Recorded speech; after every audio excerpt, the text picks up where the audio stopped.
are just searching for what we know about cognition, and it seems we have books that talk about it, but we don't know anything. All I know is that if I talk about it, I piss off cognitive scientists. Yeah. Yeah, because I have this book. Eva has a book, and I have a book. Yeah. Oh, I have books. Yeah. I have a book about cognition. Right. And we have Brian Hare here in my hometown. Do you really? I do. Wow. Sorry, that was like a really creepy intro. Hi, Hannah. Hello. That was like a really weird intro going, do you really? Yeah, hello. It's lovely to meet you. Yeah, because you two don't know each other. Yeah, we actually have, well, no. I think it's a bit of a one-sided fangirl situation. So we're just gonna walk right past that. So yeah, I'm gonna try and hold it together. So it's lovely to meet you, Hannah. Hello. Nice to meet you too. Indeed. So, Eva, this is your topic. What are we talking about today?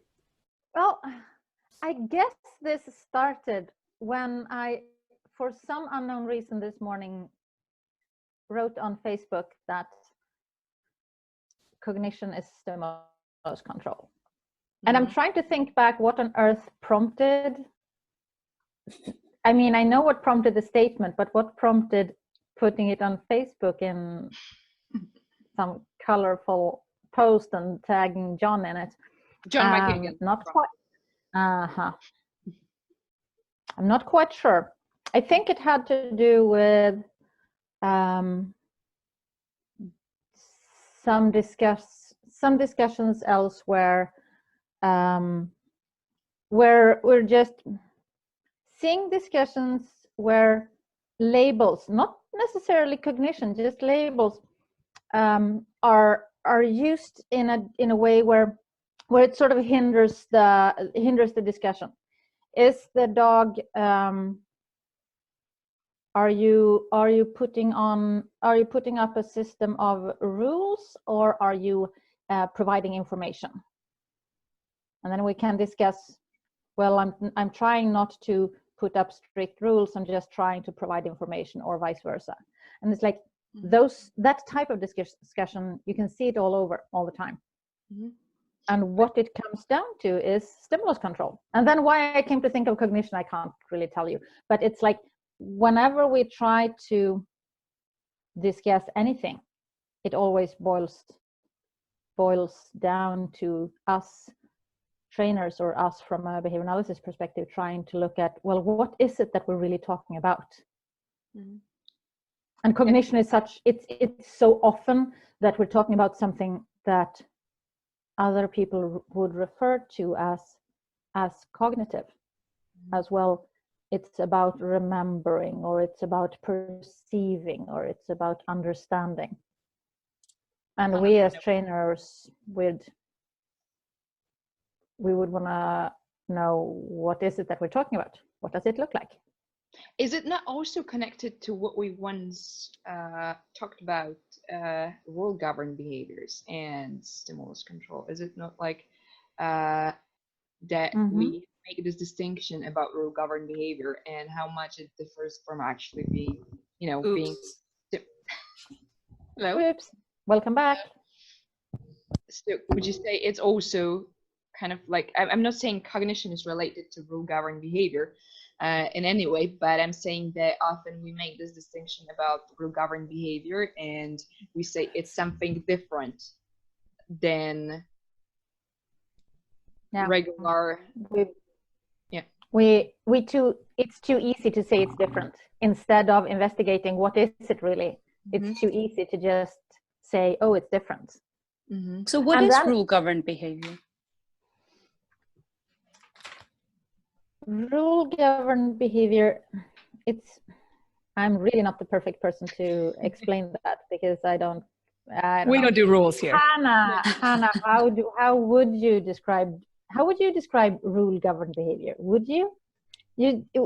Well, with humans, it's oftentimes it seems as though we're behaving for consequences that we haven't experienced ourselves.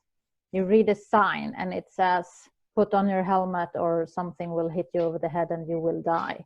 You haven't really experienced the consequence of being hit over the head and dying, but you can still behave for consequences that you haven't perceived. It doesn't really make sense though, because we will just sort of tease it apart and find what it is that we have learned. I was gonna say, yeah, I mean, we still learn to follow that cue somehow, but from my understanding, that's a little bit what right, rule governed behavior. Like okay, I don't know anything about what I'm talking about except for my own voice is messing. I can't do this. I don't know. Sometimes it gets weird. Like you can describe a contingency, or I can observe a contingency, and I can respond to those things without having directly contacted it. But yeah, I've already imagined in my head, like I've made a simulation of myself experiencing that. Mm-hmm. Possibly. Possibly. Yeah, possibly. I mean, I personally do, because that's just how I run, but yeah. That's still behaving though. Right, exactly. That thing you're running it through in your head. It's still we have the same laws in effect. Yeah. So what is cognition? What are some examples where people would use the term cognition? Would it be when they talk about something like remembering or understanding? Memory comes up a lot. Mm-hmm. Understanding. I struggle a little bit because I'm often trying to translate, between jargon libraries. So how's that working? Which way is easier to translate, you think?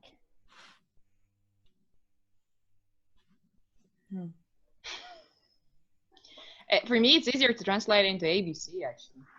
Yeah. And to make sense of what contingencies are in place, and then to make sure that we can understand what is the function of the behavior and what were the antecedents, and because even if you have ABCs, I can't see an ABC loop that that doesn't involve some thought in it. And if you have thought, I'm putting air quotes, it's sort of in it, then you must have some kind of cognition, right? There must be learning, there must be memory. You can't. That's interesting. That's a different. What is the materia that we're talking about? Is the brain always brain is always functioning. So the processes are always there. So do we need to kind of But we have plants that learn, and they don't have a central nervous system. Yeah. That's true. But could you have a perception and response in an individual that does not have cognition involved? Depends on the definition of cognition. Mm-hmm. Yeah. Is cognition then something physical going on in your brain? If that's the definition, then no. There will be things going on. It's not a something, but it's not a nothing. Exactly. Exactly.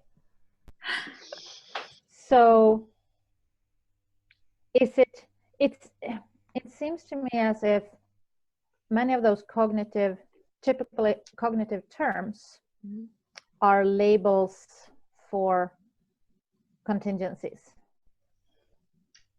So when it's and this is interesting, because this is us just discussing this without any of us reading up on any of this at all, which would have been reasonable. Well, I have a book.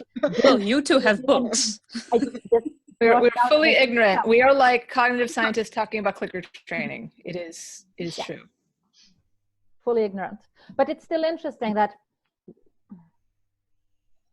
if we as trainers behave and talk as if remembering or understanding are different subject matters, different from behavior, then we will get into trouble, I think. Because it's like separating. I think it's similar to the topic of emotions, like the common approach to emotions. And when you say, oh, this is not a behavior, you shouldn't focus on the behavior. We should, focus on her emotions. And like if this is something different, like if we're talking about, like emotions are not like this is not behavior. So we are. You should target if your animal is lunging and barking and attacking you, he's nervous or he's afraid, and you should target those emotions, not behaviors, because the issue lies in the emotions. And I think this is something you can get the same. Talk about cognition, like, oh, this is not about teaching him some behaviors, it's about teaching him skills to understand something. And but the kind of the argument that the skin isn't a barrier applies, right? So you can it's so the stimulus might still come from outside, like what Sean was saying. It's discrimination if your stimulus is coming from outside and you're able to classify. So it makes perfect sense to me to see stimulus outside, cognition inside, as just one continuum which just goes in and out back, where I would then respond in some way, maybe, or maybe I don't as well. But it doesn't matter where the consequence happens or where the behavior happens.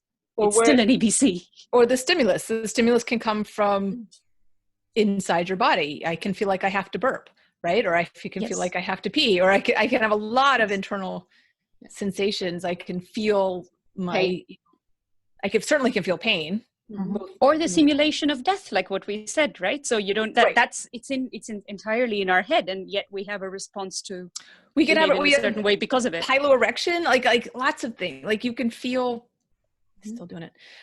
You can feel like your skin prickles, like, and you can feel your chest get tight. You can feel all of those things, and those are still very much. It's interesting when we say that we can feel those things. That's an action, right? Feeling. Mm-hmm. Is perception an action? Is perception behavior to be dealt with in the same way as other behavior? So that there are antecedents, there are consequences. There are. It can be under stimulus control. Yeah.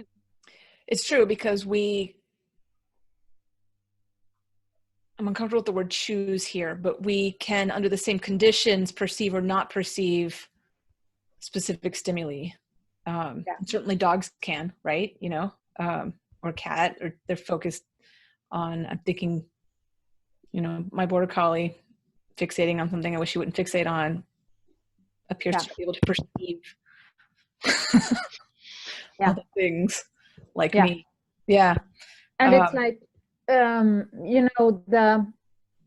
training with the cat that Bob Bailey did when they had the cochlear implant in the ear. Exactly. And they shaped attending to specific noise and not to human voices and not other noise. Right. So there is that filtering effect, which appears to respond to training. Therefore, I feel like we can jump that there must be learning. Therefore, there must be behavior. So there must be contingencies. Yeah. Since we can influence it. And we can influence it biologically as well, right? We can influence it with drugs. But that still doesn't exist outside of contingencies. Mm-hmm. Absolutely. So one question that I got from Stephanie Edlund in this Facebook post was like, so what? I saw that. Yeah. Which I think is a really good point. It's like, so what? Agree. It's probably like this, but who cares? But so what? Why is it important? I think it's for me. So what is that you bridge the world? Sorry, Aga, you first. Sorry. No, go on. No, go.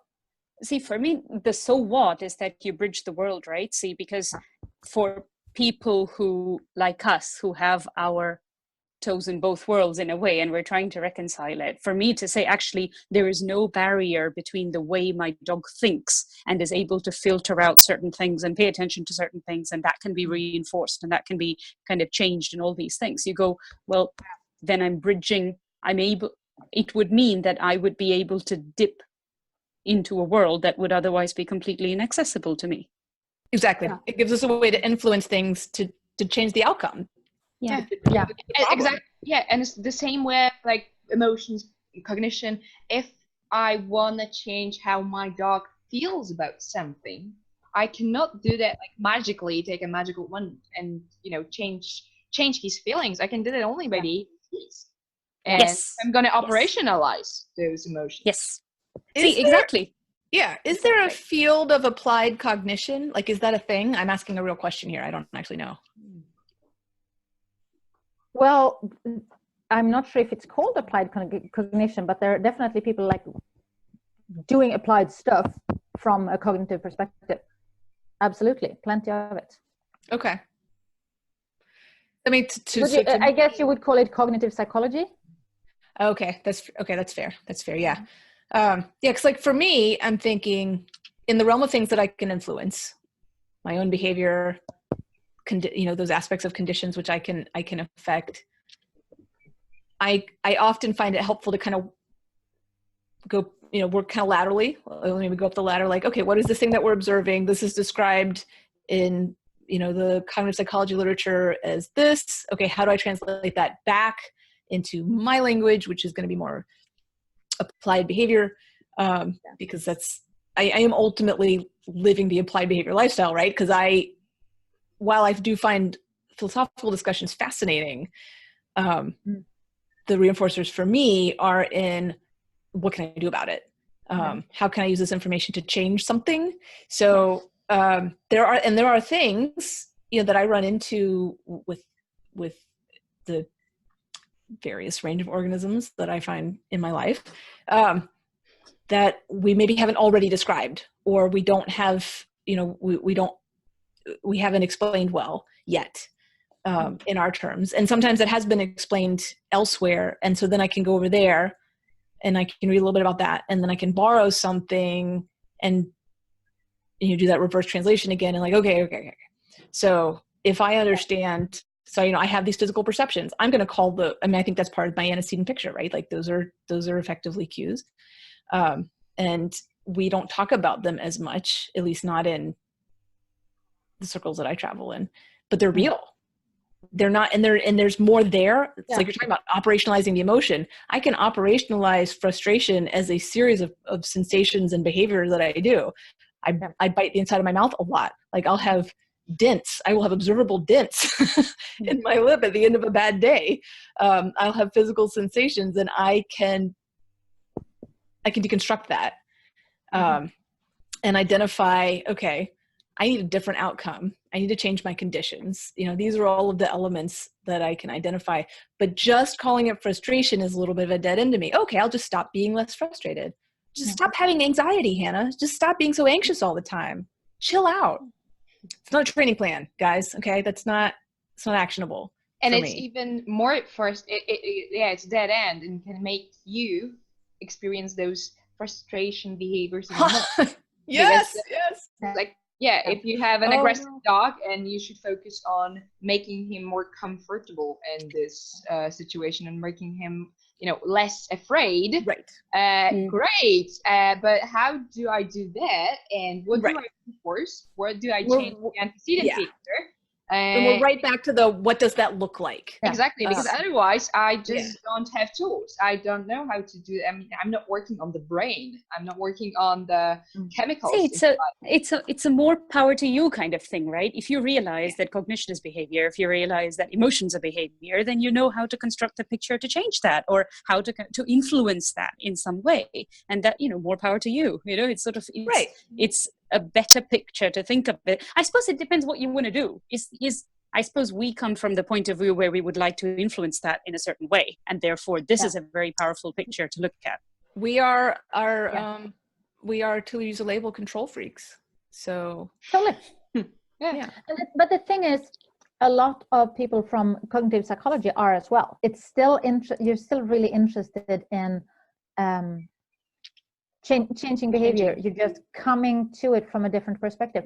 I think one issue is that we as a sort of collective society are sometimes behaving as if everybody has all the knowledge about everything and then has picked and chosen the perspective they like the best, and that's why they have the vocabulary that they have or talk in the way they do. Or I mean, us coming from a behavior analysis perspective and somebody else, somebody that we're talking with coming from a different perspective, it's not that we made these, oh, I see the full picture, I choose this one. It's so much more just accidental which part been exposed to. Yeah, Absolutely.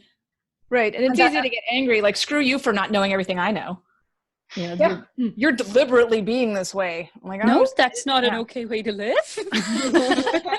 No. Yeah. Damn it. And then, but if you work, go on. Sorry. what becomes the sort of smallest? You call it that in English? The smallest common demeanor, the smallest thing that we have in common, the one thing that least common denominator. Least common denominator. Thank you. Is it that least common denominator? Yes. Okay. Would be, what does it look like? Under which conditions? What is it that we're looking at? Operationalize it. Yeah. And that's what we all do. That's what, when whoever runs an experiment, they will have operationalized what they're doing. Maybe in the abstract and in the discussion they use a lot of different labels, but in the method section there will be an operationalization of what the experiment is, and that will be pretty similar whether it's a behavior analyst running the experiment or a psychologist. This is fascinating, right? Because I read a lot of papers about cognitive abilities in, you know, dogs and cats and pigs and so on. And the thing that I find fascinating about it is how the experiment is constructed in a way to almost isolate that particular cognitive ability in a way that all the other possible explanations are excluded. Yeah. It's fascinating, but I think it also sort of, in some ways, it is fantastic to be able to say, okay, therefore, this experiment can only show this ability and not all these other possible abilities. Mm-hmm. But at the same time, it also makes those explorations really difficult, because you can't ask very complex questions. So some of the literature in that space, like you live with a dog, right? You kind of go, yeah, if I give him one treat, I give him two treats, and I have a third treat I put behind my back, he knows it's there. You know, it's sort of, we all know that a dog has a concept of quantity, but you kind of, if you want to go out there and prove it, the experiment to do that is really quite complex, to say none of the other things are possibly true. That is the only thing that's true. It's fascinating. I mean, thinking about operationalizing cognition, that's what they're doing, right? That's actually what they're doing through that experiment. This goes pretty much back to Agnieszka, our discussion about perfect pitch. Yeah, absolutely. Yes. We are working on it, and I will have data. On your pitch? Yay! Not his pitch. I mean, I'm just a lost cause, so I don't even try. But it is exactly what you're saying, Vidya, about isolating. What is it that we're talking about when we talk about this perfect pitch? What is it? And what is it not? Because it was like you either have it or not, and the same with cognition. There is a cognition or there is no cognition. So, but there has to be some approximations. I mean, you have to have some of them at least, because otherwise, if you can learn it, and you can learn it, then we need to find some approximations. Do you know what I was thinking today after you posted this thing, Eva? Was if we were to write out. So I was actually thinking about that, the perfect pitch example, but specifically, let's just take one example of what might be perfect pitch, which would be, you play a note, I say it's an A, right? So that kind of thing. And I was thinking, if you were to kind of sit down and go, here is a flow chart for what happens in that sequence, all the way from, for the first time you've never heard it before, all the way to the learned ability, all the way to it being applied. If we were to draw that, say the mind is no barrier, to go through that, what would that look like, right? Because then we would be able to write down the steps. Or would that still be too much of lumping? Would that still be remembering, and we've just written it in this massive cloud, and it's not helpful because there's actually more happening inside. I don't know. I mean, I lack the knowledge for that, but I was genuinely wondering if we could write down that example, maybe it would help us. Yeah, I'm sure it would, and I'm sure it would help us in both sort of theoretical and practical ways. I think it's both a matter of some kind of Venn diagram of experiments. How do you demonstrate this thing, this ability, this perfect pitch, whatever that is? How do you demonstrate it? Some experiments will demonstrate it. Some experiments you will say, no, that's not it. Yeah, like video. Where, like, do you remember there was a guy who was kind of like experimenting, like if this is a perfect pitch or not, but he was not actually doing that because there were. We couldn't say that this was a perfect fit because he was always using labels and he was not operationalizing it. So there was no way to kind of like divide it into and say that, yeah, this works as an experiment. So that's like on one level, we have to divide what's inside the concept and what's outside it. And then you have what are the different components of it. And then you have like, how can you learn those different components? So Joe sent me this paper, right? Joe Lang, he sent me this paper about teaching concepts, and because I couldn't really talk about much else, and so anyway, and so basically the way that this paper is fascinating, right? It really was fascinating. So basically, and now this is how I think about it. So you define any concept as a bunch of must-have attributes and can-have attributes. Yeah. And then using that, you can define the examples through which you will exemplify that concept. Yep.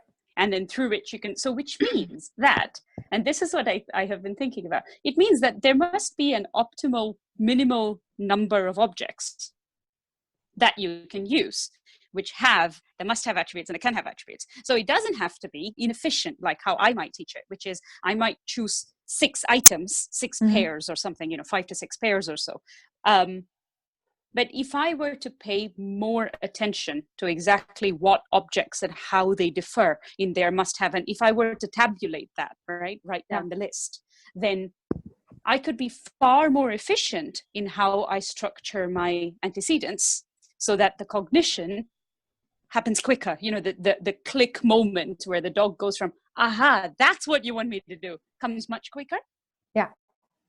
Because this is with all your concept teaching, like bigger, smaller, or quantities, or any of those setups, or just something like teaching a color discrimination.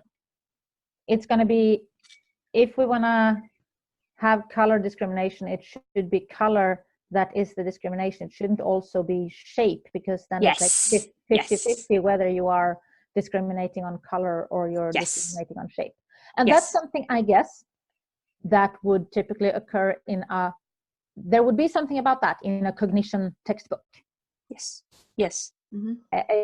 It's I think this is how you start. That you would talk about. Yes, exactly. See, like if you want to start teaching a concept, the first thing I would do is literally go, what are the must-have attributes of this concept? What are the can-have attributes of this concept? How can I create that distinction? And then how do I start weaving in those? So see, this is why I think it makes so much sense to me to think of cognition as just a continuation of behavior, as just another example of behavior, because basically I'm constructing a whole bunch of examples and antecedents. I'm just going through these examples. And at some point that aha moment happens. But it's just a continuation. It's not like kind of happening in, it's happening through the examples. Can you give a specific example of the must-have Yeah, so let me try and remember this properly. So for example, if I, like exactly what Eva was saying in terms of color discrimination, so you've got a whole bunch of objects. Let's say I want the learner to be able to tell apart yellow from blue, from white, from black. Those are the typical candidates. Everything else about those objects that have that attribute could vary. The only thing that won't vary, the must-have attribute, is the color. The shape is a can-have. You might have the positioning, how close it is, where it is, how close you are to it, how close the learner is to.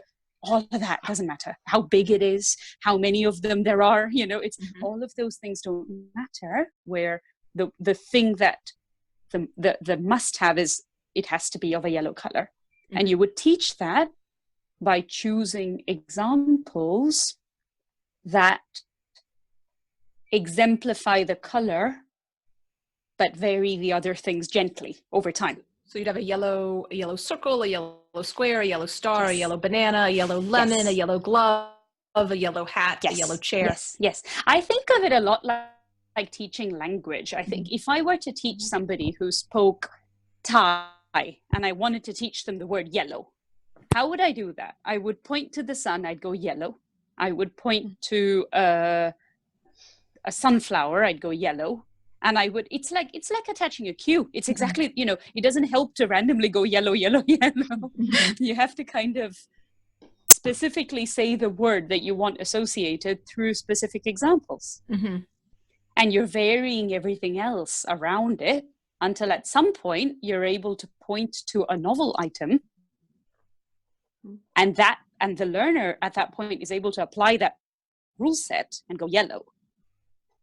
And the behavior, the observable behavior is saying yellow, or the observable behavior is pointing, right? Oh, the indication, So, yes. Right, yes, that was my next question. yes. What does that look like? Yeah. So see, this is true as well. So I think it's like, this is why I wonder, I mean, okay, these are all completely unformulated, chaotic thoughts, right? So this is just me thinking freely, which may or may not be a good thing on a recording.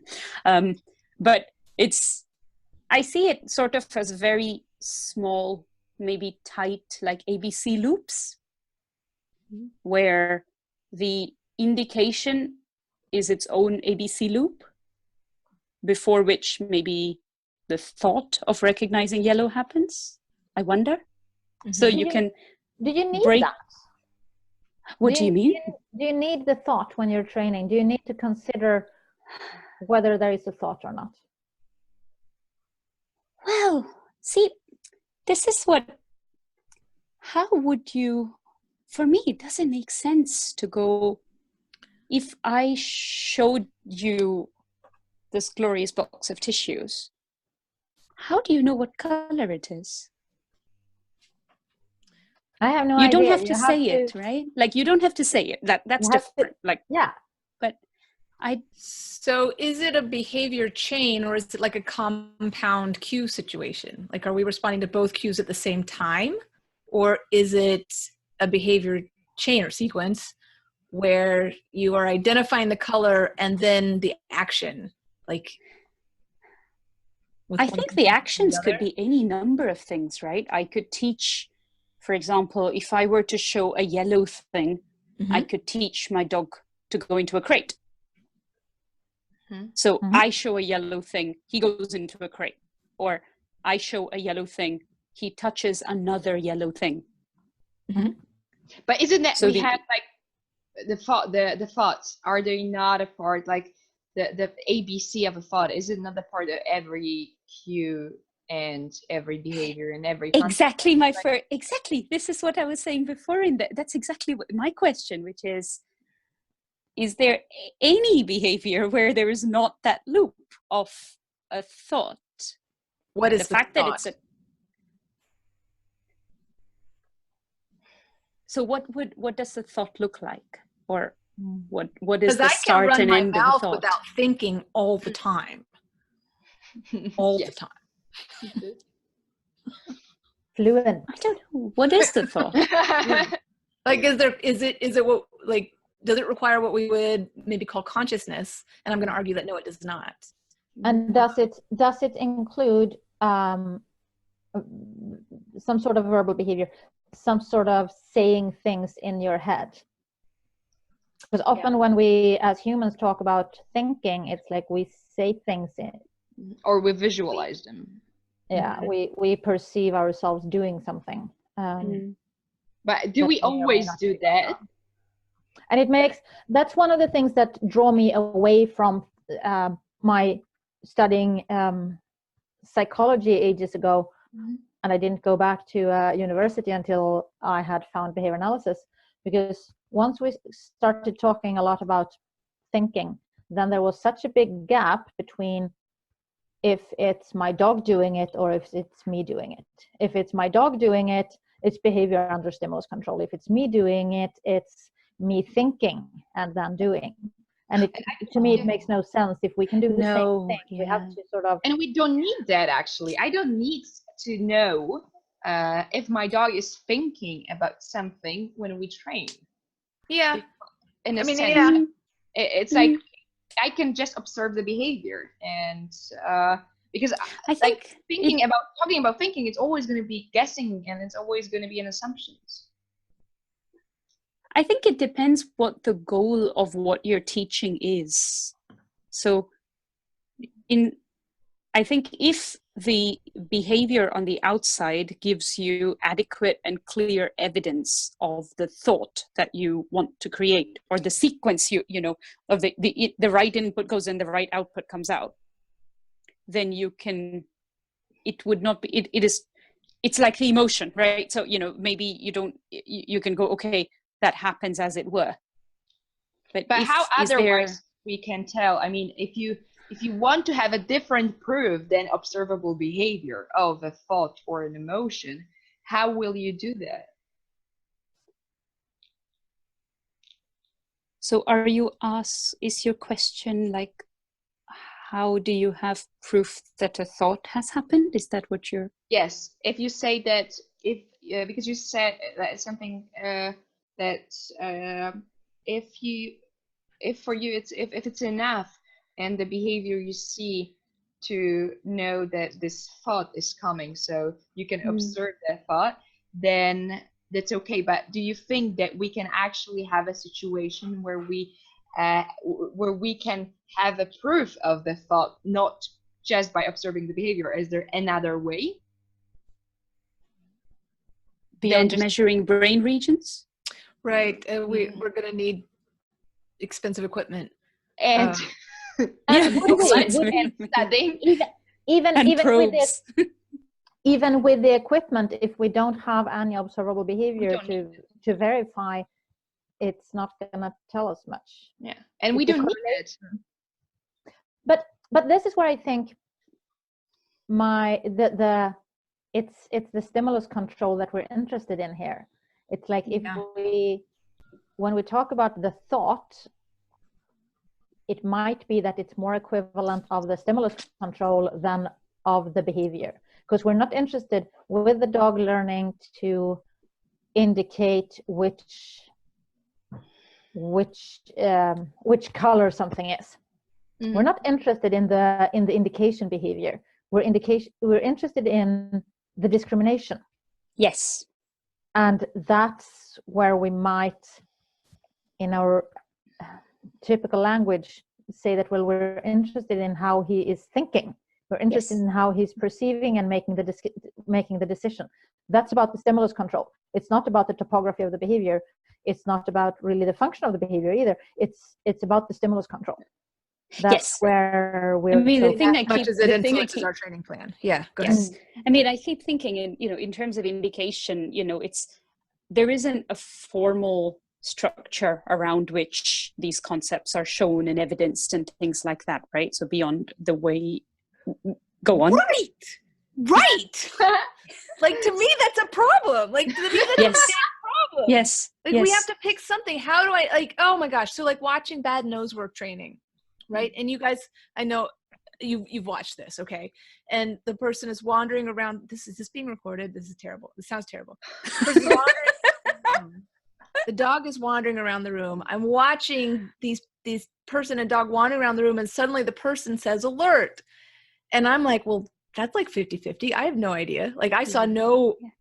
I think a great question that I have at that point is, what was the consistent behavior that your dog showed that you are able to? I don't think it has to be understood to everybody else, right? I don't need to know. It should be able to be described in 500 words or less. Yes. There has to be the only purpose of an indication. Repeatable. Yes. Yes. For that because dog it doesn't and have to be a nose freeze or yeah. No. Yes. Well, it It's can not. be different, But but there should be something. it There's has to gotta be be stimulus something. control. Otherwise, it's a Ouija board. Yeah. Right? Like, I mean, it's. See, the only purpose of the indication for me is for the dog and the handler to have a very clear communication that I have found the thing. That's it. That's it. We both it have to know what it is. We both have to know what it is. Exactly. And it can be, I don't mind that the indication is even evolve. Like, you know, it doesn't have to be like one behavior, anything. It can be a sequence of things where you notice a change of pace. For me to have about it. And you need to be able to have that conversation outside where I can go to any dog and handler team and say, how did you know that's what your dog was picking? Right. Mm-hmm. His tail turns counterclockwise to the right 30 degrees. Great. Doesn't matter. But you need to be able to say that. If I were to come to you and I say my indication behavior is a double touch and it's always starting on the right, and you need to see that every time. Yeah. Because otherwise we can't say what the dog is perceiving. Like there has to be an observable, repeatable thing that doesn't require psychic communication. Yes, this is true. This is true. Seems pretty obvious, yes. Psychic communication, I like that. But some of it does feel like it's psychic communication, though. Like I watch the video and I really go, how did you know that? I could watch it again and again. And I suppose the benefit in me, the kind of the optimist in me goes, you've probably done this 20,000 times and you just see something I don't about your dog. That is absolutely a thing. Like there are things I know that we all, just because of the 10,000 hours, the time that we have put into observing and interacting with our chosen animals in the specific range of behaviors that we focus on, there are things that I can respond to that I may not be able to articulate. In fact, one of my jobs as an instructor is I'm trying to figure out how to articulate something that I am responding to, and I'm going to use the word intuitively as a label. It's not magic. I am perceiving some change in behavior, some stimulus, and I'm coming up with a behavior as a response that has been conditioned in me through learning history. And then part of my job is, great, how can I help you get that? And so what is that? And how does that break down? That's my job as an instructor. And I put a lot of energy into that. And I think things like, like the examples of, you put a whole bunch of dog trainers in a room watching a video of a dog resource guarding, and we all react way before someone like an average pet owner or a non-dog person, right? Like we see that split second freeze of the dogs hovering over the thing. And we know that that dog's about to guard that thing. But that's not magic. Us, it's not magic. No, it's not magic at all. We're responding to a thing. And there's so many situations like that. It doesn't mean it's easy to articulate. I do think it's our job to do so. And certainly if we're going to publish a paper or a training protocol of how to do this, where I'm making an argument that this is the way to do the thing, we need to be able to articulate that. So you have to feel it. But before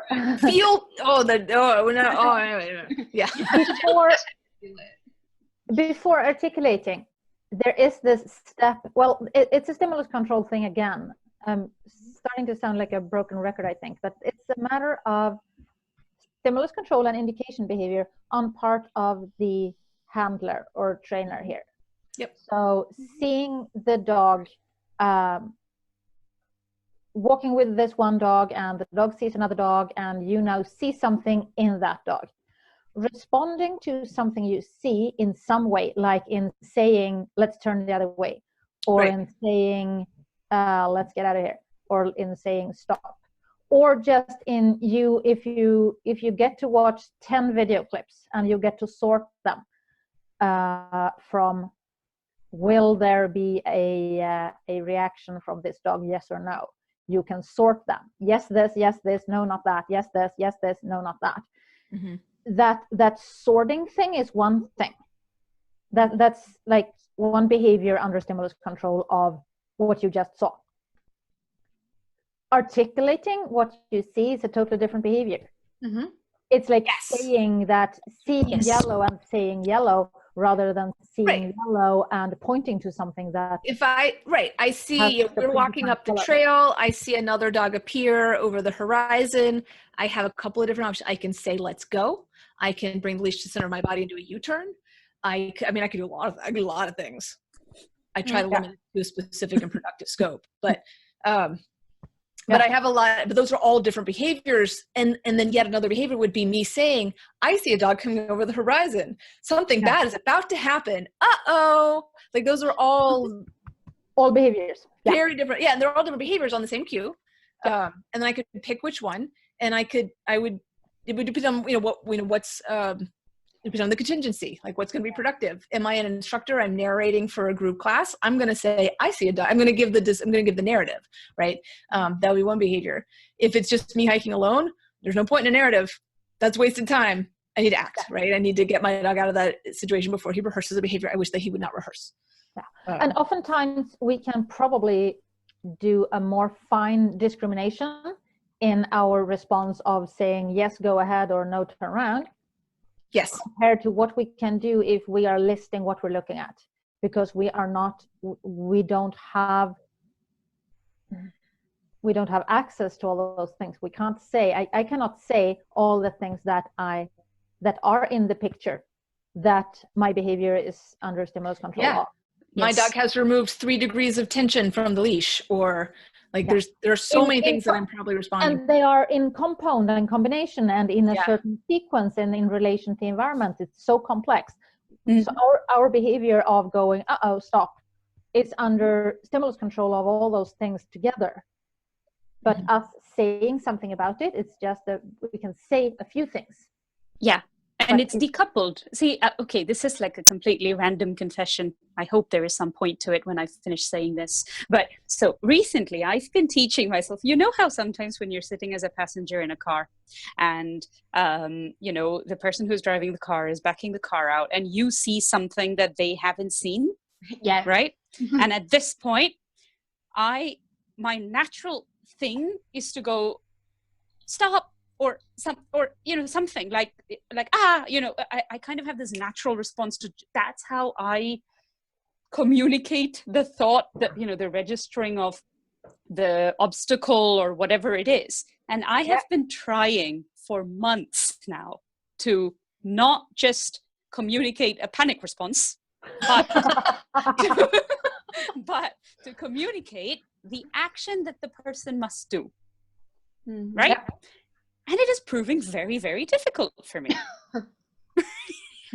So I want to be able to decouple the observation of the obstacle. Great, tick, I've done that.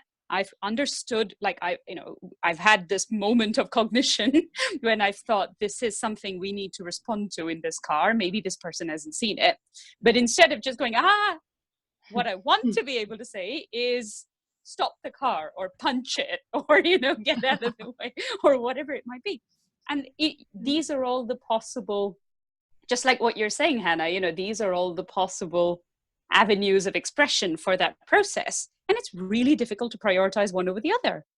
Mm-hmm. Which there's a stimulus control and discriminative stimulus modifier cue. Element there. Like, how do I pick which of those to do? How do I pick which of those? And no matter, maybe this is just me and I'm just the slow learner I am, but maybe it's the number of times I rehearse this and post hoc, I go, next time I'm not going to scream. Next time I'm going to go.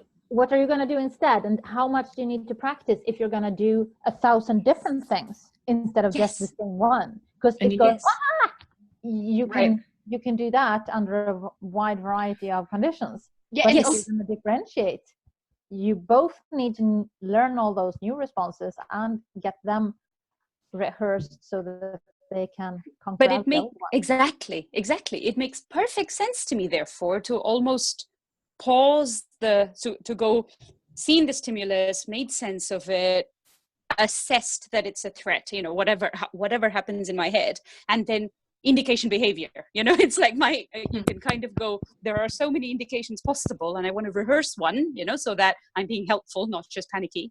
But it makes sense to me, therefore, to make that change. What would it sound like if you did it all out loud? All the things that you just said that you can do in your head?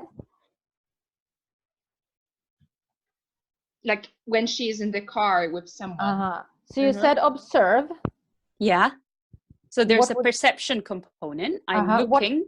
What can you say out loud? I would say a car is pulling out of another spot. Okay, car. Say, and then okay. It would be like the assessment part.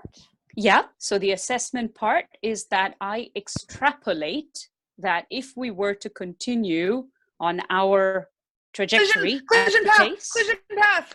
Yeah, exactly. But see, that is an imagination as well, right? It hasn't happened. I've not been in that car crash, but I'm able to go, if we were to continue like this.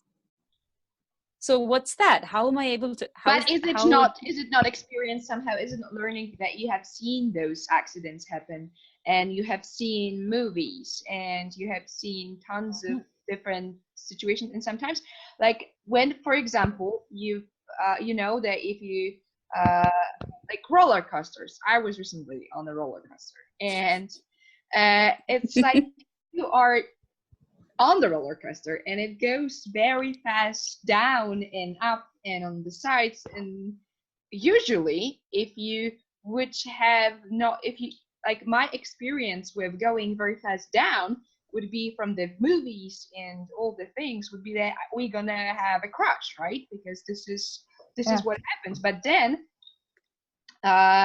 even if it's the first time, you know that in this condition it's gonna happen differently. But if I probably had this crash, I would maybe had a different experience. But I would say it's always experience, and even if it's not a direct experience, it's still an experience and still learning. So it's not just imagination, because imagination for me is also like a history of learning. This is imagination. You've seen other things collide when their trajectories carry each other forward, right? Yeah. Like, I'm not going to try and think of all the viral YouTube videos I've seen. There's shopping carts poorly driven. There's exactly. Yeah, see, but then the interest. Is it interesting at that point that we are all able to say that if we were to, if the what if scenario, isn't that interesting to be able to have that what if calculation? And it is when we do that, when we talk about it, our talking is still just us behaving. It's like we can't really behave. We can't behave for the future. We have to behave for now. Yeah. Yes. And based on the past. It's always based on the past. It's always based on the past. We can't do even if it's based on future. Yeah, even if it's not your experience. I mean, even if you don't have, even if I'm doing something for the very first time in my life, how will I behave? It's based on my past experience with different things. It's like with teaching a behavior, like working on healing, right? And you are working only on healing. You don't work on any other thing, and then you slowly start to do something else in your training. So you do position changes, and your healing changes because it was influenced by something completely different, some other experience that is, or your position changes were, even if this is the first time you do them, they were kind of influenced by healing because there are some common ground there. So there is always past history, and even with the totally new things. But then do we not go back into the question of how we remember that past history? You know, going back to that chapter in Eva's book. What is it that we're doing when we remember? Yes, from one repetition to the next. what happened to begin with. It's like what happened when we got in contact with it the first time.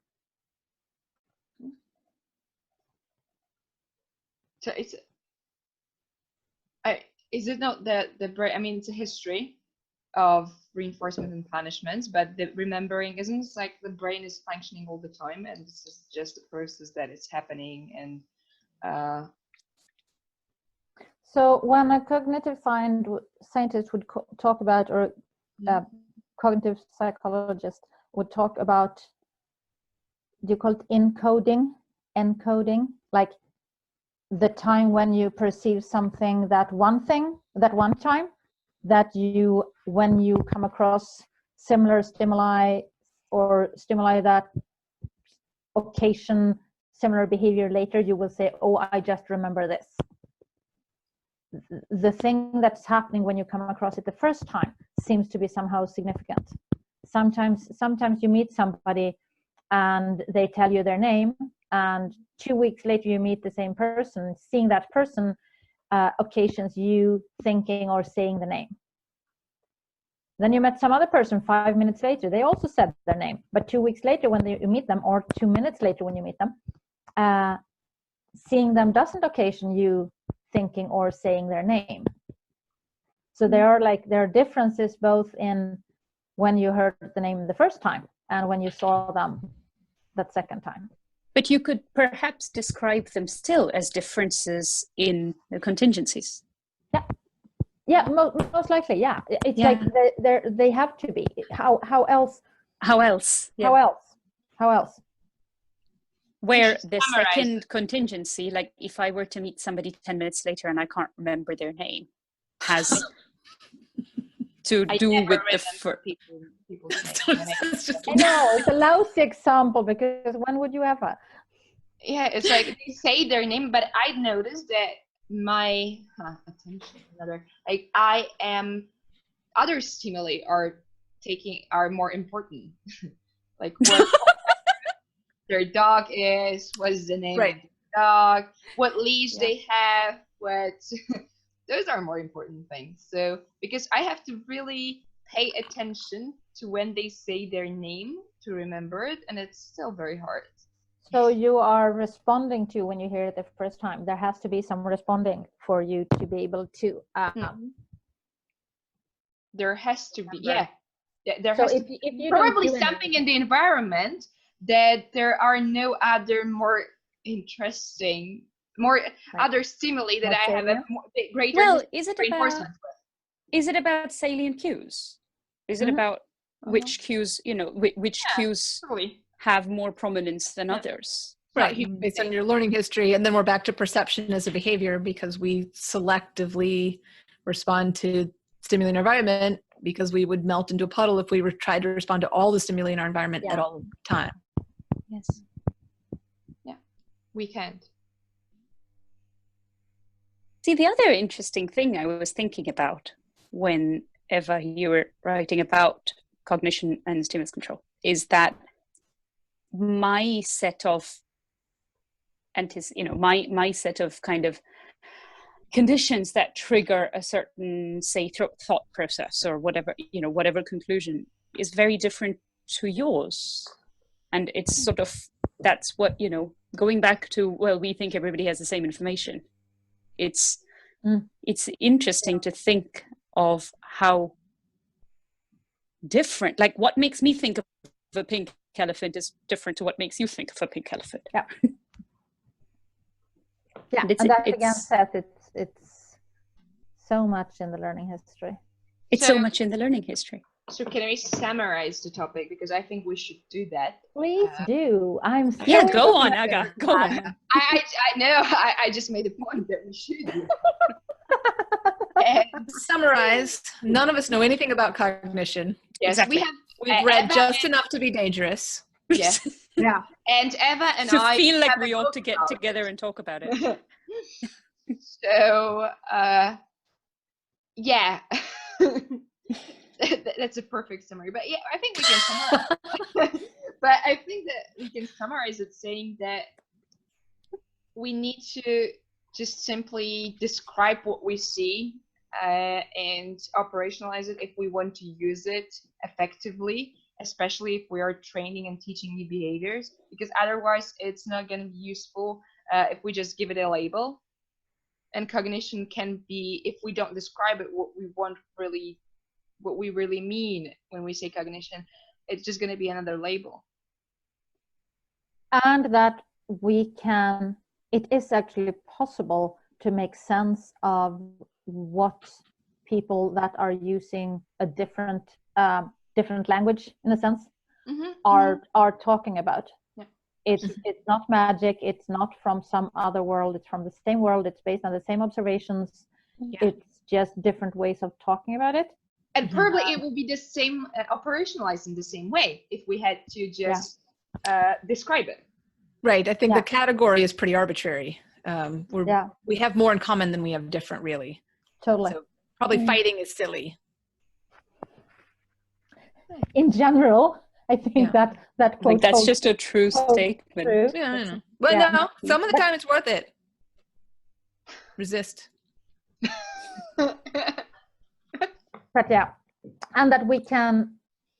It's super helpful to go back to our basics of observation and down to the ABCs. I think many issues people have among themselves would be resolved very quickly if we were just describing things we see and not giving them labels. Yeah. And it doesn't to think only what is relate the to purpose? Like, what is the purpose of this? Take the lid line off of the thought. box. What's inside? And it's not a matter of saying, I'm only going to talk about this if I get to do it in my ABC way. It's not about that. It's about, can we find what is it that we're talking about? Just let's figure out the topic that we're discussing. Yeah. And because we may argue about what was the term again? Common denominator. Lowest common denominator. Lowest common denominator. That word. Denominator. That word. Lowest common denominator. Let's find that. Yeah, absolutely. That was great. Okay. So we solved it. Yeah, we solved it. So yeah, it was easy. That was easy. Yes, baby. What do you need? I'm coming. I've sent all of you a paper, it's a chapter about match to sample on my book about cognition. So, Ooh, yeah. thank you. Wonderful. Looking forward. Wonderful. Well, Looking that forward can't to be reading trained, that. so that's a good thing to look at. Yeah. So Yeah, everyone, they can either do it or they can't do it. You can't learn it. You can't teach it. Sorry, no, and you have to feel it. You have to feel it Yeah. It comes from the inside, people. from the heart. Like From you the have heart. to have a sixth sense. So if you don't, I'm really sorry. Okay, thank you. We were ending on a good note, but not anymore. Thanks, guys. Thank you. Okay. Perfect. Now, All right. Thank you, guys. That was really fun. Cheers. Okay, bye. See ya. What Bye. are you doing?